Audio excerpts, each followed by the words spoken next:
Deputado, a professora Rita Segato, a crítica dela é que tiraria um pouco da força da questão da cota racial quando você torna isso uma cota social. O senhor concorda com ela? Olha, eu entendo que no Brasil a gente tem que combater as desigualdades em nosso país e gerar oportunidades para aqueles que historicamente estiveram excluídos, né, de direitos na sociedade brasileira. Então, cota social, eu acho que ela se adequa porque ela vai beneficiar o jovem, né, independente da sua cor, né, que estuda em escola pública e que poderá ter o acesso à universidade pública a partir desse mecanismo.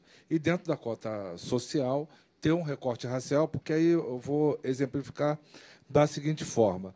Na Bahia, 80% da população baiana é composta por negros. Então, a cota será de 50% para estudantes de escolas públicas e, desses 50%, 80% para a população negra. Se nós formos para Santa Catarina, nós teremos 9% do volume do percentual de cotas voltadas para a população negra, porque o peso lá é bem menor. E eu queria aqui discordar da professora, que eu estou vendo um movimento em contrário. Eu estou vendo a classe média se dirigindo para a escola pública, até porque hoje, até no raciocínio pragmático, é vantajoso entrar para a escola pública como mecanismo de chegar-se à universidade pública. Teve, inclusive, um estudo recente da Universidade de Brasília, que aponta esse caminho, né, da volta da classe média à escola pública, e a classe média voltando à escola pública, necessariamente, né, haverá uma exigência maior de qualidade de ensino para o ensino público médio do Brasil. Então, eu não concordo. Eu acho que a professora, embora levante preocupações assim relevantes, mas os dados eles apontam para outro caminho, exatamente da elevação do nível da qualidade do ensino, e sem esquecer de uma questão, né, que a universidade pública é onde se faz pesquisa no Brasil, não é a universidade particular. Né? Então, o jovem que chega à universidade, que vai fazer seu mestrado, doutorado, acho muito difícil haver um redirecionamento de recursos da escola pública para o segmento particular. Eu diria impossível, né? Não deixando de respeitar a opinião da professora, mas eu acho que nós estamos no caminho certo no Brasil.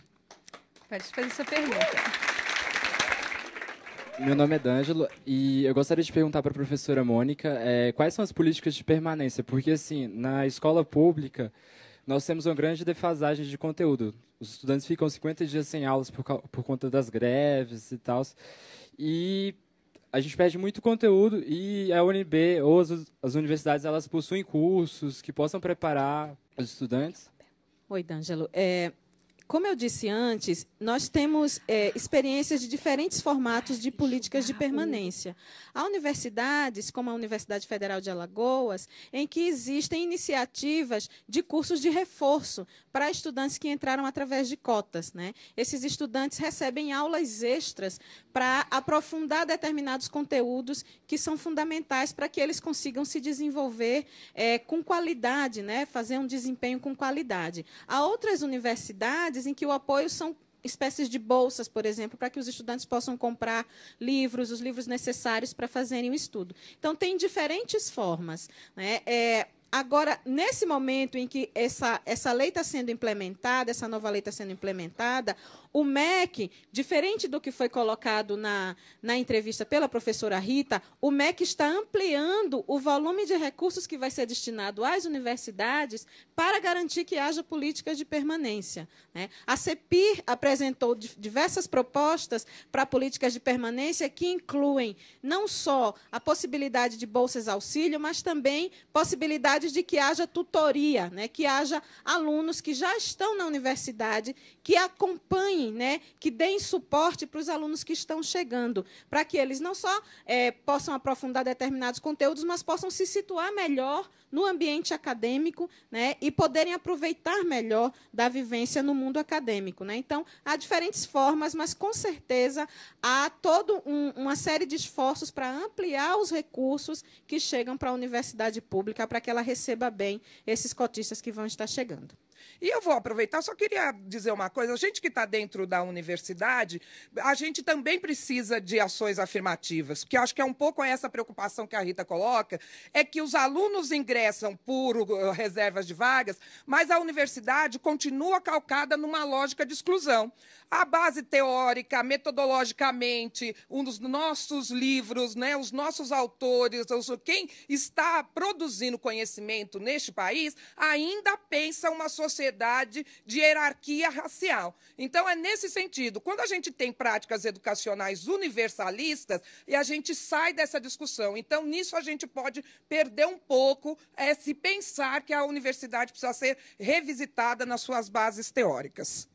O Instituto Rio Branco tem uma política de bolsas de estudo para que alunos negros possam se preparar para o concurso de admissão. E a ministra da Cultura, a Marta Suplicy, ela falou em criar incentivo para produtores culturais negros. Jaqueline, você acha isso importante?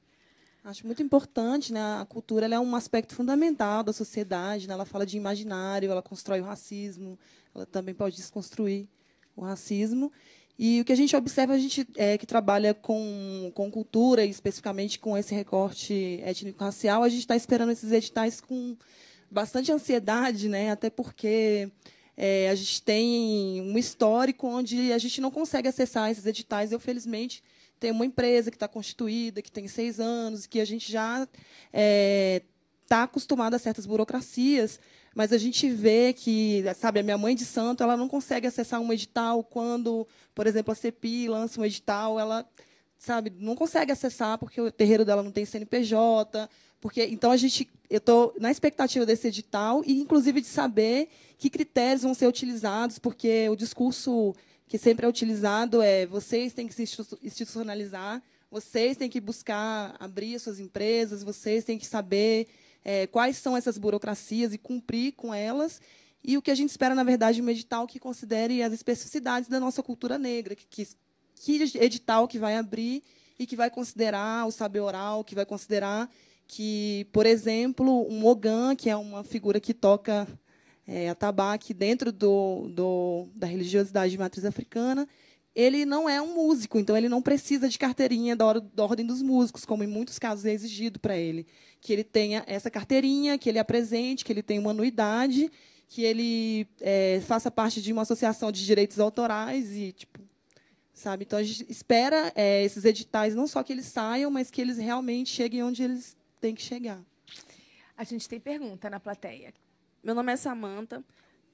Não justifica o fato da pessoa ser pobre porque é negra.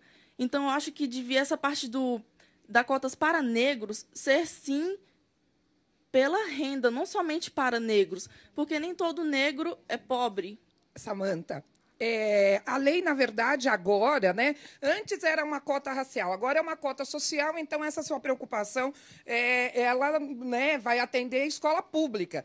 Mas vale a pena a gente pensar que as desigualdades socioeconômicas no país foram produzidas, né? Então, ser negro é um condicionante, sim, para a pobreza. Você já pensou, lá na 7ª série, você estudou que o Brasil passou pelo período de escravidão.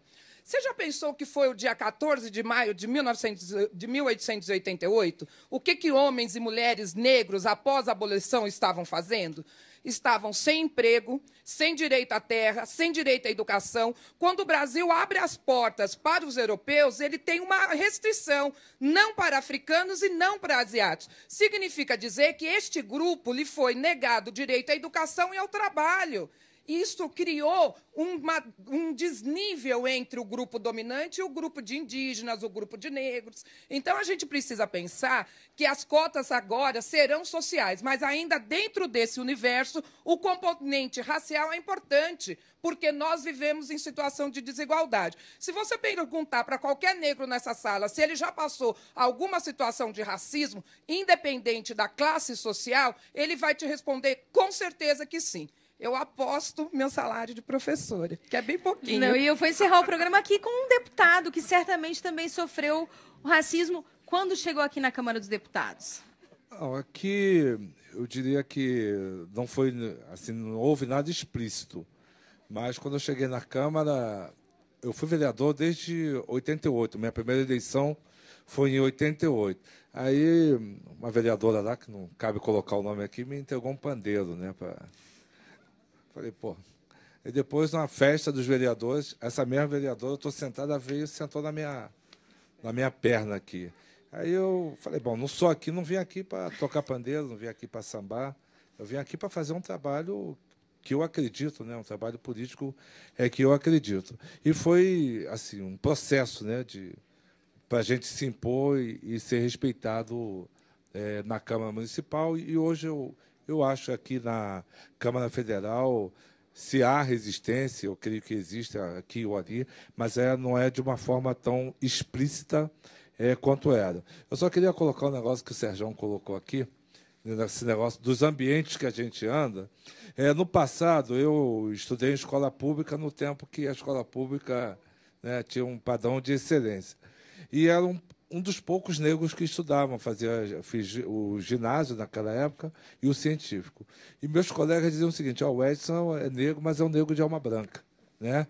Quem é que não ouviu essa... Eu ouvi, eu acredito que agora essa terminologia não seja tão usada, mas isso era usado para dizer o quê? Você está aqui porque você é diferente daqueles que estão lá fora, né? Você não é um negro igual aos outros, você é um negro diferente. Você é um privilegiado por estar aqui no meio de nós. Então, eu via isso. No início, eu achava até legal. Falei, pô, sou diferente, por isso que eu estou aqui. Mas depois que a gente passa a adquirir uma certa consciência, a gente reage, né? Porque é um despropósito e é uma forma de, né, abaixar a nossa autoestima.